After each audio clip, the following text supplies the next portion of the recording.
what I found, what I've discovered over the years is that um, we all come to this earth with a certain life plan, and many of us choose to exit at a certain time, and how we exit varies from person to person. So let's say I go to United Kingdom and I'm visiting Verona and her husband. I might decide, well, I'm going to stay in the United Kingdom for 2 weeks or 1 week or whatever. That's my plan, right? And then after these 2 weeks, then I'll return and come back to the United States. So what happens on the other side with spirits coming to this world? They have a certain time frame in which they're coming for, right? It's just that when we get to Earth, we forget that there was a plan and an exit strategy, so to speak, of when we decided to leave. So some of the things that we call accidents are not necessarily accidents. They're planned out. This is when we're going to exit the stage and go home, you know? So that's one of the things I would say. And I would say, as you think of your father, what I would say is that to become aware of all of the different ways in which you might be receiving messages from him.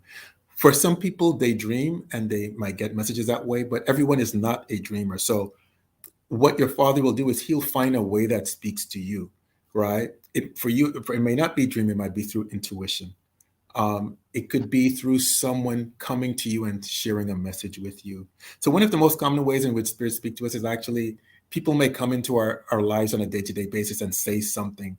We think it's them saying it, but it's really our ancestors, right? So it could be that. So if we just pay it, become more aware of our day-to-day, what happens today?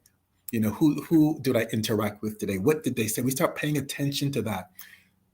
We can go a lot further in getting these messages because these messages are happening all the time. It's just that we think, oh, they're not happening. They're Yeah. happening all the time.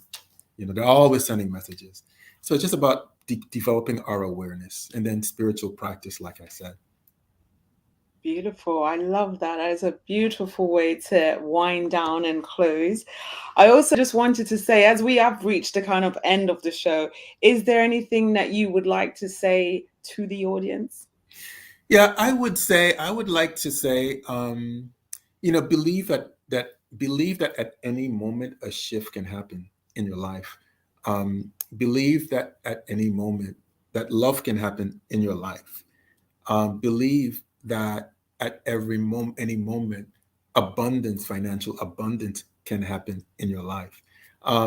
Believe that at any moment, healing can happen in your life.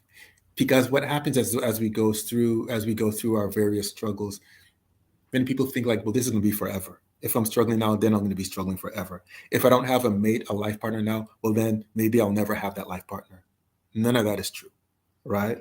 And then I say this because I've seen some of the most profound shifts happen at times when you would least expect it, in ways that are truly miraculous, that are hard to believe, right?